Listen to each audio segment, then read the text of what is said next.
Okay, Nothing Against You is the name of this piece. And we'll go through the side questions first and how to get the right answer, and then we'll hit the bottom ones, the bigger picture ones at the end. So the first question is about the word disparaging. Mr. Hatfield's disparaging remarks about minorities and his quickness to stereotype me underscored a truth about covering race in America as a black man. The story is never far from home. So let's plug in the answers and see which one we can eliminate right away. So Mr. Hatfield's inflammatory remarks about minorities. Let's pretend I don't know what inflammatory means. So I'm going to skip that one. Mr. Hatfield's questioning remarks about minorities and his quickness to stereotype me. Questioning is sort of like a positive word, and the second part of the sentence, quickness to stereotype me, that's a negative thing, and the and is like an equal sign, so this has to kind of be a negative word. Also, it starts with dis, like disoriented or displeased, or other words that mean like not or bad. So questioning, we can eliminate questioning. It's not questioning. Mean, that's definitely not or bad. And it makes sense if you put it in. Mr. Hatfield's mean remarks about minorities. And confusing. Confusing is maybe. It doesn't. Mr. Hatfield's confusing remarks about minorities. I mean, it's kind of a negative word, but it doesn't really make sense with the rest of it, because the rest of the sentence is about being racist and being quick to stereotype. So it's either going to be inflammatory or mean. And if you have a 50-50 shot, I don't know. If you feel like mean definitely fits, then pick mean, which you should, because the answer is mean. Inflammatory actually does make sense if you plug it in. Inflammatory means something that's designed to get other people upset. So it does sort of make sense, but disparaging specifically means like you're being a jerk. You're saying jerky things. All right, so again, we do the same sort of technique here. As I pressed him further, Mr. Hatfield said he did not believe most of the hopefully you can read better than I. Most of the troublemakers in Vallejo, which I'm pretty sure is actually how you pronounce that word, even though it looks of Spanish origin, were people of color, but he again wanted me to know that he was not a racist.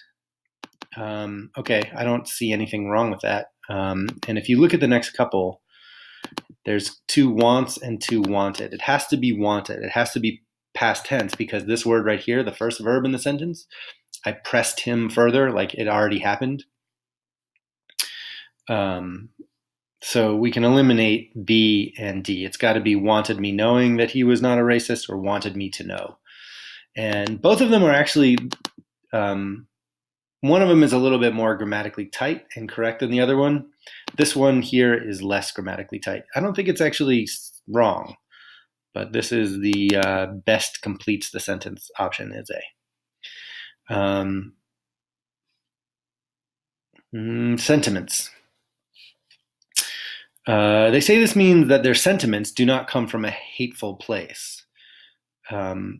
What's going on? We can maybe figure it out, but let's get a little bit more context here. So some residents openly throw around negative stereotypes of different races because their social circle includes people of different races. This, after all, is the main point of this, which we'll talk about in a second, is about going to a city that's very diverse. So the people say that their sentiments do not come from a hateful place. Which ones can we eliminate? Well, successes is definitely not right. They say this means their successes do not come from, that doesn't make sense. Faith is also like, doesn't really fit here. It's either going to be anger or feelings. And it is a an article about anger, but in this case, the answer is feelings. And this one you might have to do a little bit of, maybe you know what sentiments already means, but like think of the word sentimental. Like when you're feeling sentimental, it means you're sort of like wrapped up in your feelings of times past, or I don't know. There's that's kind of like would be the clue within the word to lead you to feelings rather than anger. If you're feeling sentimental, then you're not angry. You're feeling kind of like, oh, my first dog, like that kind of thing. All right. Again, he hedged, chalking up his feelings not to race, semicolon, but to a general pessimism about life. Um, that's not the right punctuation there. It's not a semicolon. You have to have the first part of the sentence and the last part of the sentence, the parts that are separated by the semicolon. Both parts have to be able to be a complete sentence in order for that to make sense, for a semicolon to be correct. And that, but to a general pessimism about life, is not a complete sentence. So that can't be right. So it's not A. He chalking up his feelings not to race, but to a general. Okay, so I'm realizing this is going to be a question about punctuation. And here is where the punctuation is. That's not right. Is this the right place to put the comma? No, it isn't. There shouldn't be a comma after but. So both of B and C are wrong. Let's make sure that D is right. Again, he hedged, chalking up his feelings, not to race, but to a general pessimism about life. Yep, that works. So the answer is D. Okay, in 3 to 5 sentences, summarize the article. The article is about a New York Times reporter named John Eleghan, who is a black man with dreadlocks and goes to write an article about a very diverse California town. And this is sort of his behind the scenes article. Like there's another article that was produced about the city itself. And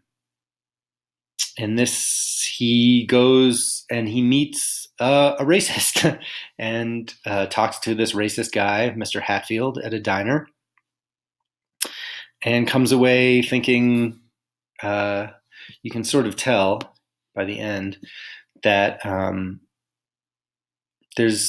when you are a black man reporting on race in the country, there's really no way to get away from it. It's always sort of in the forefront of your mind. So that's basically the summary. Make that. In 1 or 2 sentences, describe the article's main idea. Well, I think that was actually sort of what I just said at the end, that when you're a black reporter covering race, racism, being aware of your blackness or minority status in this country will follow you everywhere. And I think you can there's an implied extrapolation you could make, sort of like a bigger picture conclusion, like that's the big picture. And the even bigger picture is that just when you're a person of color in this country, like it's always present also. So I would say are the main ideas. Evidence. I want to point back to this last thing, which I think is kind of awesomely amazing and awful at the same time, where he ends he has this sort of long conversation with this racist. And so here's the evidence I would find would be this sentence right here. I'll get back to the last 3 sentences in a second. I'm going to tell you honestly, I saw a black man standing at the counter. I right away thought something was wrong. Just because, nothing against you, the business isn't opened yet, you got a black man standing at the counter, which is like, he might as well have just said hello, I am a racist person. Please write this down word for word. That's pretty compelling evidence. And then the sort of more complicated evidence is this last thing where he says he's proud of not taking any government money. He says, I ain't taking it. I've never been on unemployment ever. And then the last thing he says is, can you buy my meal for me? So it's here we have this is a deliberate choice of the author to make him look like just a jackass, a hypocrite, and someone who's totally unaware, has no self-awareness. And so he ends the piece of evidence, I would suggest that suggests that we're supposed to really be impressed with the level of racism and ignorance and unself-awareness of this person who he spends most of the article interviewing. So I think you could make a case that this is a good piece of evidence, and then here I think that's sort of the most amazing evidentiary sentence. All right, it takes you through Nothing Against You.